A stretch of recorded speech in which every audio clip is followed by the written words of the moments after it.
শুক্রবার সকাল সকাল ভোট প্রচারে বরানগর বিধানসভা কেন্দ্রের বিজেপি প্রার্থী সজল ঘোষ কর্মী সমর্থকদের নিয়ে সাধারণ মানুষের কাছে বিজেপিকে একবার সুযোগ দেওয়ার আবেদন করছেন প্রার্থী স্বয়ং সজল ঘোষ।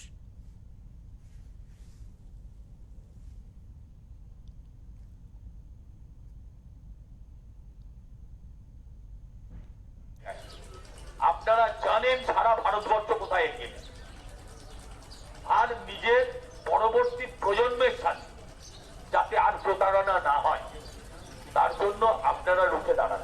আপনাদের ভোটের মাধ্যমে আপনারা প্রতিবাদ করুন, আপনাদের ভোটের মাধ্যমে। আপনার এই নর্দমাটা যেদিন থেকে এই বাড়িতে বিয়ে হয়ে এসছেন তবে থেকে দেখছেন এইরকম। এ আর কি খারাপ হবে? আমি বলছি এ আর কি খারাপ হবে?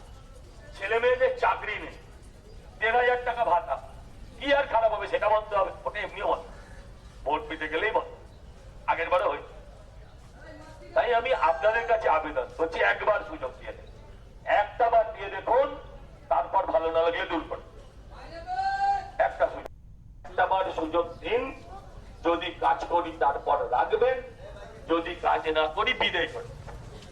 কাজ করার জন্য ভোট, সেলফি তোলার জন্য ভোট কোনদিন ভিক্ষে নয়, ভোট হচ্ছে ধার। মানুষ যাকে ধার দেবে তার দায়িত্ব কাজের মাধ্যমে সেই ধার শোধ করে দেবে।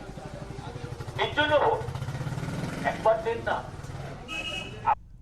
সিপিএম তৃণমূল এর যে আসে লঙ্কায় সে হয় না, কিন্তু আপনারা তো বিজেপিকে কখনো দেননি, আর দিলেও বিজেপি কখনো ক্ষমতায় আসে চান্স পাইনি, কাউন্সিলর পাইনি, এমএলএ পাইনি, এমপি পাইনি।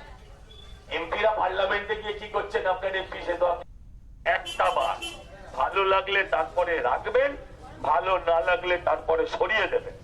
ভারতীয় জনতা পার্টির পক্ষ থেকে আমি সজল ঘোষ আপনাদের প্রত্যেকের কাছে আবেদন করছি, আমি আপনাদের কাছে প্রার্থনা করছি, রাজ্যটাকে বাঁচাতে একটা সুযোগ।